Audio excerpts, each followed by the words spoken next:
ओम श्री आशुतोषाय नमः। श्री गणेशाय नमः। श्री हरिवंश पुराण भविष्य पर्व अध्याय 63, 64, 65, 66 और 67। राजा बलि के प्रति प्रहलाद का वचन तथा बलि का देव सेना पर आक्रमण।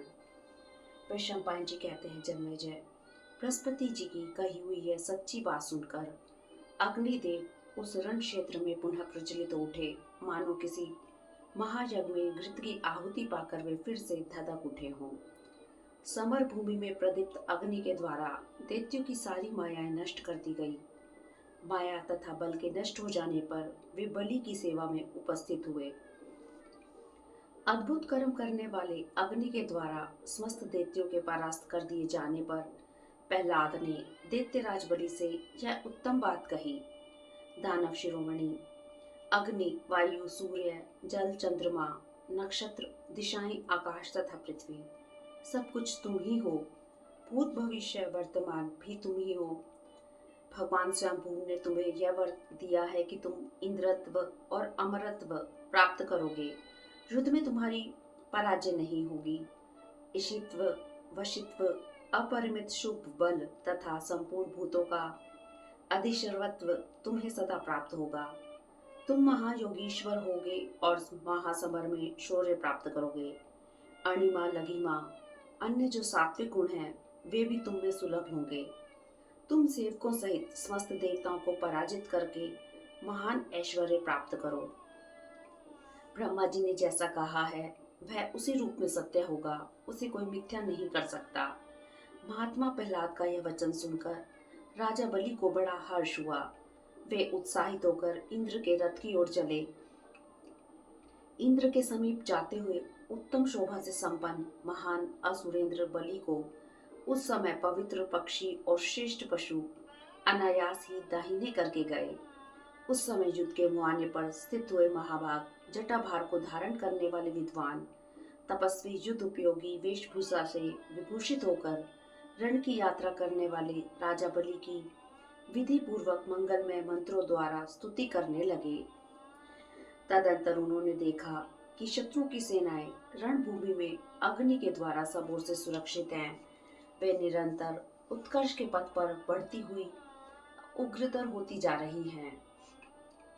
तब वे पराक्रमी राजा बलि समर भूमि में महामनस्वी शत्रुओं पर शूल, शक्ति, सृष्टि, गदा, खड़ग और सायकों की वर्षा करते हुए सिंह, सांड, मत वाले हाथी और वर्षा काल के मेघ की भांति जोर जोर से गर्जना करने लगे।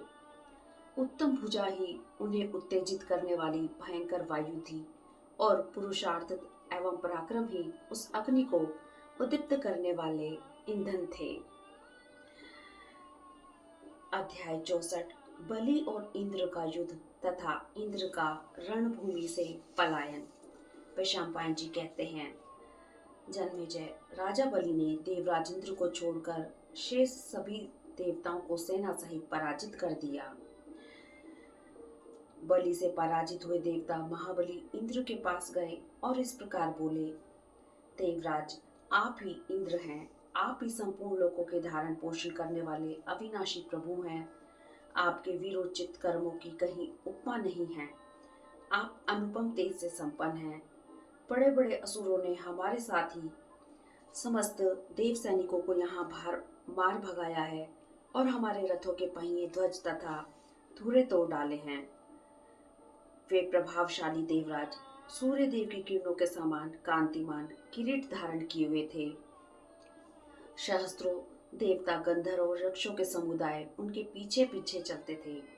सामगान करने वाले महर्षि जय जयकार करते हुए उनकी स्तुति करते थे।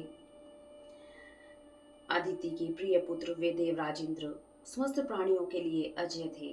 तदंतर शीघ्र ही राजा बलि और इंद्र में महान अद्भुत संग्राम होने लगा। उनमें से एक देवता था, दूसरा दैत्य। उन दोनों का वह संग्राम अत्यंत बल पराक्रम से बड़ा चढ़ा भयंकर और रोमांचकारी था। दिति नंदन बलि तपस्या से जो अत्यंत उत्तम है ही, वरदान के द्वारा भी तुमने अधिक शक्तिशाली हो गया है। ब्रह्मा जी के संतोष से तथा सत्य धर्म के पालन से भी इनकी शक्ति बढ़ गई है। सुरेश्वर, तुम अथवा दूसरे देवता भी इन्हें जीत नहीं सकते। जो भगवान इस पर विजय पाने वाले हैं उन्हें बताता हूँ, एकाग्रचित होकर सुनो। वे ब्रह्मा जी के सर्वस्व हैं, देवताओं की भी गति है, धर्म के परम रहस्य, उत्कृष्ट पुरुष की भी परम गति हैं। वे भगवान पर से भी परतर हैं, लक्ष्मी से संपन्न। वे ही कारण और कार्य, भूत और भविष्य की गति हैं। सबके अंतर्यामी आत्मा, सहस्त्रों सिर, सहस्त्रों नेत्र और सहस्त्रों पैर वाले हैं। उनके हाथ में शंख चक्र गदा आदि आयुध शोभा पाते हैं। पीतांबरधारी, देवद्रोहियों का दलन करने वाले वे श्रीमान भगवान सब पर विजय पाते हैं, किंतु कोई उन्हें नहीं जीत सकता। वे विजय स्वरूप हैं, वे ही इस बलि पर विजय प्राप्त करेंगे। वह दिव्य मधुर आकाशवाणी सुनकर समस्त श्रेष्ठ देवताओं के साथ इंद्र रणभूमि से हट गए। हरिवाहन देव राजेंद्र के पलायन कर जाने पर उस महासमर में दानवों का महान सिंहनाद होने लगा। सुहृदों के समुदाय सेना सहित दैत्यराज बलि की स्तुति सभी दैत्य करने लगे। उस समय इंद्र पद पर प्रतिष्ठित हुए राजा बलि दैत्य प्रवर हिरण्यकशिपु के समान शोभा पाने लगे। अध्याय 65। विजयी बलि के पास राजलक्ष्मी आदि का शुभ आगमन। वैशंपायन जी कहते हैं, जन्मेजय, तदंतर देवता विजय के लिए प्रतन छोड़ बैठे और त्रिलोकी के राज्य का दैत्यराज बलि के द्वारा पालन होने लगा। बलवान बलि, मयासुर और शंबरासुर की विजय हुई। संपूर्ण दिशाएं अमृतमय हो गई। कर्म धर्म का पालन होने लगा। धर्म का मार्ग खुल गया और सूर्य देव अपने अयन में स्थित हो गए। प्रहलाद, शंबरासुर, मयासुर और अनुहलाद के द्वारा संपूर्ण दिशाएं सुरक्षित हो गई। आकाश का दैत्यों द्वारा पालन होने लगा। दैत्य लोग स्वर्ग की प्राप्ति के लिए यज्ञ शोभा का दर्शन कराने लगे। धर्म अपने चारों वर्णों से युक्त होकर रहने लगा। ऐसे समय में समस्त असुरों ने दैत्यराज बलि का इंद्र के पद पर अभिषेक किया। इसी समय कमल के आसन पर विराजमान राजलक्ष्मी राजा बलि के पास आई। देवताओं को मोहने वाली उन वरदायिनी देवी ने अपने हाथ में एक कमल का फूल ले रखा था। लक्ष्मी बोली, बलवानों में श्रेष्ठ महातेजस्वी महाराज बलि, तुम्हारा भला हो। तुमने जो देवताओं को पराजित किया है, इससे मैं तुम पर बहुत प्रसन्न हुई। तुम युद्ध में पराक्रम करके जो देवराज इंद्र पर विजय पाई है, तुम्हारे उस उत्तम सत्व को देखकर मैं स्वयं तुम्हारे पास चली आई हूँ। तुम असुर राज हिरण्यकशिपु के कुल में उत्पन्न हुए हो, अतः तुम्हारा ऐसा पराक्रम करना आश्चर्य की बात नहीं है। तुमने अपने प्रपितामह उस दैत्यराज हिरण्यकशिपु का महत्व बढ़ा दिया, जिसने प्रभाव रूप से सदा बने रहने वाले इस समस्त त्रिभुवन के राज्य का उपभोग किया है। उस त्रिलोकी की श्रेष्ठ वस्तु धर्म के साथ रहकर तुम राज्य का उपभोग करोगे। ऐसा कहकर संपूर्ण प्राणियों के मन को प्रिय लगने वाली सौम्य रूपा वरदायिनी लक्ष्मी देवी दैत्यराज बलि के भीतर प्रविष्ट हो गई। शेष जो श्रेष्ठ देवियां थी, उन कीर्ति, द्रुति, प्रभा, धृति, क्षमा, भूति, नीति, विद्या, दया, समृद्धि, कृति, लज्जा, मेधा, लक्ष्मी, ईहा, गति, श्रुति, प्रीति, इला, कीर्ति, शांति, पुष्टि तथा क्रिया आदि ने एवं नृत्य गीत विशारद संपूर्ण दिव्य अप्सराओं ने उत्तम दैत्य कुमार राजा बलि को पति के रूप में प्राप्त किया। ब्रह्मवादी बलि ने चराचर प्राणियों सहित समस्त त्रिलोकी में असीम ऐश्वर्य प्राप्त कर लिया। अध्याय 66। अदिति और कश्यप जी के साथ देवताओं का ब्रह्मलोक में जाना। जन्मेजय ने पूछा, मुने द्विज श्रेष्ठ, दैत्यों से पराजित होकर देवताओं ने क्या किया? फिर उन्हें स्वर्ग का राज्य कैसे प्राप्त हुआ? वैशंपायन जी ने कहा, जन्मेजय, देवताओं सहित श्रीमान देवराजेंद्र उस दिव्य आकाशवाणी को सुनकर पूर्व दिशा में देवी अदिति के उत्तम भवन की ओर चल दिए।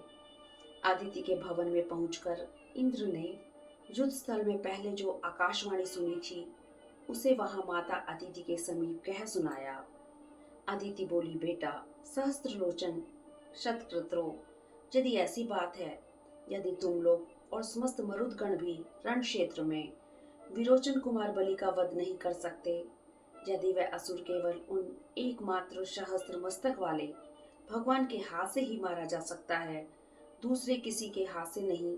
तो तुम अपने सत्यवादी पिता कश्यप जी से पूछो कि दीति नंदन महात्मा बलि की पराजय के लिए क्या उपाय हो सकता है। तब सब देवता माता अदिति के साथ अपने पिता कश्यप जी के समीप गए। वहां उन्होंने दिव्य तपोनिधि मुनिवर कश्यप जी का दर्शन किया। वे आदि देवता और दिव्य गुरु हैं। तीनों समय स्नान करने के कारण उनका शरीर जल से भीगा रहता है। वे सूर्य के समान तेजस्वी, गौरवर्ण, अग्नि के समान प्रकाशित, दंड का परित्याग करते हैं। वे तपस्या में संलग्न रहते हुए ऊपर के अंगों में उत्तरीय के रूप में काला मृग चरम बंधा होता है। वलकल और मृग चरम से ही अपने शरीर को ढकते हैं। ब्रह्म तेज से सदा उद्दीप्त रहते, मंत्र उच्चारण पूर्वक घी की आहुति देने से प्रज्वलित हुए अग्निदेव के समान वे सदा देदीप्यमान होते रहते हैं। सदा सब अध्याय में तत्पर रहने वाले और शांत है, शरीरधारी अग्नि के समान जान पड़ते हैं। वे ब्रह्मवादियों में श्रेष्ठ, देवताओं और असुरों के पिता तथा प्रभावशाली हैं। तपते हुए सूर्य के समान उनका तेज सदा ही उद्दीप्त रहता है। उन मरीचि नंदन कश्यप को देवताओं ने देखा, जो समस्त प्राणियों के सृष्टा उत्तम प्रजापति ब्रह्मा हैं। उनके आत्मभाव की विशेष रूप से अभिव्यक्ति होने के कारण कश्यप जी तीसरे प्रजापति हैं। अदिति सहित उन सभी वीर एवं श्रेष्ठ देवताओं ने कश्यप जी को प्रणाम करके उनसे हाथ जोड़कर उसी प्रकार कहना आरंभ किया, जैसे ब्रह्मा जी के मानस पुत्र उनसे अपनी बात निवेदन करते हैं। युद्ध स्थल में इंद्र ने आकाशवाणी द्वारा कही गई जो यह बात सुनी थी, वह दानव शिरोमणि बलि समस्त देवताओं के लिए अजय है, उसे कह सुनाया। उस समय अपने उन पुत्रों की ये बात सुनकर लोक श्रेष्ठा कश्यप जी ने ब्रह्मलोक में जाने का विचार किया। कश्यप जी बोले, हम लोग वेद मंत्रों के घोष से प्रतिध्वनित होने वाले ब्रह्मलोक को चलें। वहीं वह बात जैसी तुमने सुनी है वैसी ही ब्रह्मा जी के समक्ष कहो। तब अदिति सहित समस्त देवता देव ऋषियों द्वारा सेवित ब्रह्मलोक की ओर प्रस्थित हुए कश्यप जी के साथ साथ गए। वे सब देवता इच्छानुसार चलने वाले परम मनोहर बहुमूल्य दिव्य विमानों द्वारा 2 ही घड़ी में ब्रह्मलोक में जा पहुंचे। वे तपस्या की अक्षय राशि ब्रह्मा जी को देखने के लिए उनकी अत्यंत विस्तृत उत्तम सभा में गए। वहां भ्रमरों का कुंजारव गूंज रहा था। उसमें सामगान की ध्वनि भी मिश्रित थी। वह सभा सबके लिए कल्याणकारिणी और शत्रु का नाश करने वाली थी। उसे देखकर उन सब लोगों को बड़ा आश्चर्य हुआ। वेद वेदांगों के पारंगत विद्वान महाभाग ब्राह्मण, ऋग्वेद वेताओं में श्रेष्ठ तथा शिक्षा के ज्ञाता द्विज ऋचाओं का पाठ करते थे। उन अमर श्रेष्ठ देवताओं ने आयोजित हुए यज्ञ कर्मों में शब्द की व्युत्पत्ति के लिए ब्राह्मणों द्वारा जिनके एक एक पद और अक्षरों का उच्चारण हो रहा था, उन ऋचाओं को सुना। यज्ञ वेद और वेदांगों के विद्वान तथा पद पाठ और क्रम पाठ के ज्ञाता महर्षियों के वैदिक घोष से वह ब्रह्मा जी की सभा प्रतिध्वनित हो रही थी। जो जगहों में की जाने वाली स्तुतियों के ज्ञाता, शिक्षा के विद्वान, शब्द की व्युत्पत्ति और अर्थ के जानकार, संपूर्ण विद्याओं में प्रवीण, मीमांसा के अनुकूल, वेद वाक्यों के तात्पर्य को जानने वाले, सर्ववाद विशारद, हष्टपुष्ट, स्वर से युक्त तथा मधुरभाषी थे। उन्हीं द्विजेंद्रों द्वारा किए गए वेद घोष से प्रतिध्वनित वह श्रेष्ठ ब्रह्म सदन देव सभा के समान सुशोभित होता था। वहां पहुंचकर उस ध्वनि को सुनते हुए वे देवता निसंदेह अपने शरीरों को पवित्र मानने लगे। वे श्रेष्ठ देवता मौन और एकाग्रचित हो ब्रह्मा जी में मन लगाए आश्चर्यचकित नेत्रों से एक दूसरे को देखते हुए कश्यप जी को आगे करके मन ही मन लोक गुरु भगवान ब्रह्मा को बारंबार प्रणाम करने लगे। गंभीर, उदार, मधुर, उत्तम स्वर से युक्त हंस के समान गदगद वाणी में उच्चारित वेद पाठ की उस उत्तम ध्वनि की बार बार प्रशंसा करके एकत्ववाद, नानात्ववाद, इन 3 अनादि तत्वों का संयोगवाद तथा समय वायवाद में प्रवीण पुरुषों एवं लोक आयति शास्त्र के ज्ञाता मुख्य मुख्य विद्वानों द्वारा उच्चारित शब्दों को भी उन देवताओं ने सुना। कश्यप के उन पुत्रों ने वह भिन्न भिन्न स्थानों में बहुत से ब्राह्मण शिरोमणियों को, जो कठोर व्रत का पालन करने वाले थे, नियम पूर्वक जप और होम में तत्पर देखा। उस सभा में देवताओं और असुरों के गुरु श्रीमान लोक पितामह ब्रह्मा देव माया के साथ विधि पूर्वक निवास करते थे। वहां इन भगवान ब्रह्मा की समस्त प्रजापतिगण उपासना करते थे। दक्ष, प्रचेता, पुलहा, द्विज श्रेष्ठ, मरीचि, भृगु, अत्रि, वशिष्ठ, गौतम, नारद, मनु, धौ, अंतरिक्ष, वायु, तेज, जल, पृथ्वी, शब्द, स्पर्श, रूप, रस, गंध, प्रकृति और उसके विकार, अन्य अन्य महान कारण, अंग और उपांग सहित चारों वेद, रहस्य, पद, क्रम, क्रिया, क्रतु, संकल्प तथा प्राण, ये और दूसरे भी बहुत से भाव पदार्थ वहां ब्रह्मा जी की सेवा में उपस्थित थे। अर्थ, धर्म, काम, द्वेष और दर्प आदि भाव भी वहां नित्य निवास करते थे। इंद्र, बृहस्पति, संवर्त, बुध, शनिश्चर तथा राहु आदि सभी ग्रह वहां विद्यमान थे। मरुदगण, विश्वकर्मा, नक्षत्र, सूर्य, चंद्रमा भी वहां ब्रह्मा जी की उपासना करते थे। सावित्री, दुर्गम, संकट से तारने वाली दुर्गा, 7 प्रकार की वाणी, समस्त श्रुति शास्त्र, गाथा, नियम, भाष्य, संपूर्ण शास्त्र, ये देह धारण करके ब्रह्मा जी की सेवा में उपस्थित थे। क्षण, लव, मुहूर्त, दिन रात, पक्ष, मास, 6 ऋतुएं, संवत्सर, चारों युग, दिव्य मास, 4 प्रकार की रात्रि, दिव्य, अनित्य, ध्रुव एवं अव्यय काल चक्र, ये तथा अन्य बहुत से पदार्थ स्वयंभू ब्रह्मा जी की सेवा में उपस्थित थे। वे सब आगंतुक देवता ब्रह्मा जी की दिव्य सभा में, जो संपूर्ण कामनाओं को देने वाली थी, प्रविष्ट हुए। अपने धर्म विशारद देव जातीय पुत्रों के साथ कश्यप जी ने उस सभा में प्रवेश किया। संपूर्ण तेज से संपन्न वह दिव्य सभा ब्रह्म ऋषि गणों से सेवित थी। उसके भीतर एक उत्तम आसन पर अचिंत्य, क्लेशहीन तथा ब्रह्मा जी शोभा से दीप्यमान विराजमान थे। उन्हें देखकर सभी देवताओं ने ब्रह्मा जी के शुभ चरणों में मस्तक रखकर प्रणाम किया। उन परमेष्ठी ब्रह्मा जी के चरणों का अपने मस्तकों से स्पर्श करके वे सब देवता समस्त पापों से मुक्त, शांत और कलमश रहित हो गए। कश्यप जी के साथ आए हुए उन समस्त देवताओं को देखकर महातेजस्वी देवेश्वर ब्रह्मा उनसे इस प्रकार बोले।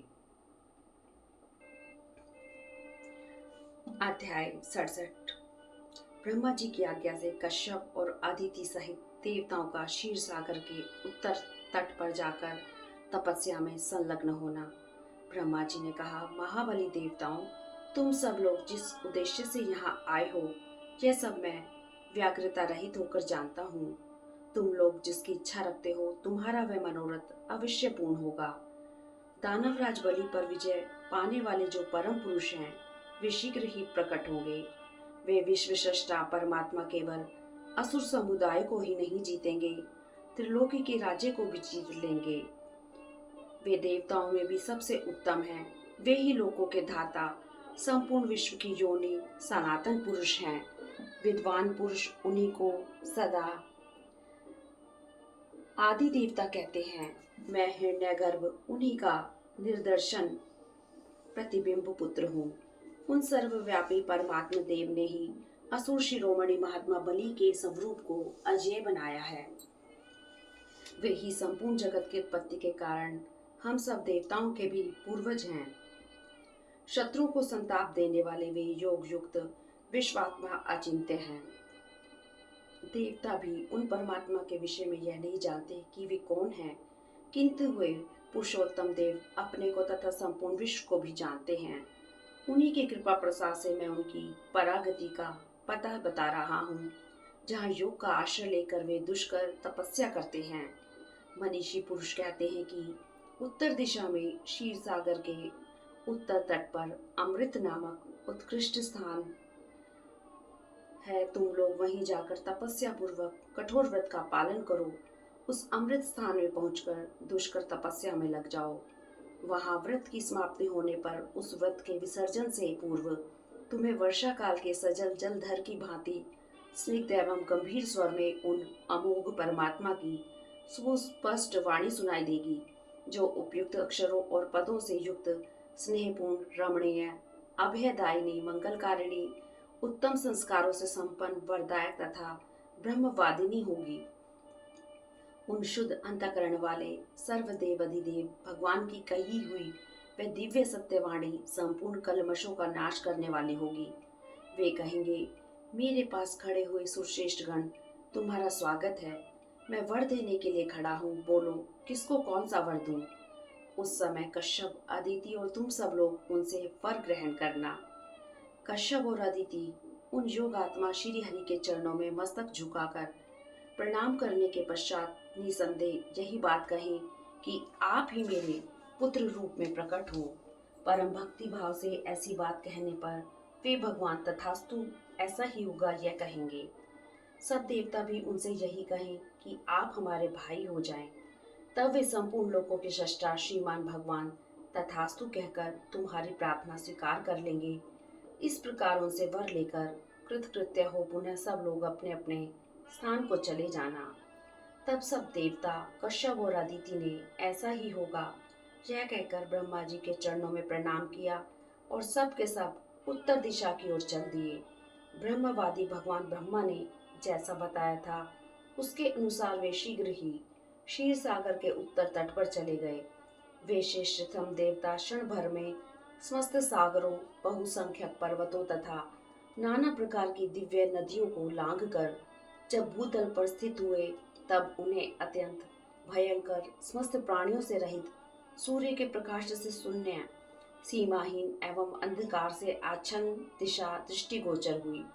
कश्यप के साथ अमृत स्थान में पहुंचकर समस्त देवताओं ने उन योग स्वरूप बुद्धिमान देवेश्वर सहस्त्रलोचनधारी नारायण देव की प्रसन्नता के उद्देश्य से 1 सहस्त्र वर्षों के लिए दिव्य कामद व्रत की दीक्षा ली। वे सब देवता ब्रह्मचर्य पालन और मौन धारण, वीरासन ग्रहण तथा मन और इंद्रियों के संयम द्वारा दुष्कर तपस्या में संलग्न हो गए। वहां उन परमात्मा की प्रसन्नता के लिए भगवान कश्यप एक वेदोक्त स्त्रोत का पाठ करने लगे, जिसे परम स तव कहते हैं। इस प्रकार श्री महाभारत के खिलबाग हरिवंश के अंतर्गत भविष्य पर्व में वामन अवतार विषयक 63, 64, 65, 66, 67वां अध्याय पूरा हुआ। हरिओम तत्सत। ओम नमो भगवते वासुदेवाय नमः। ओम नमो नारायणाय।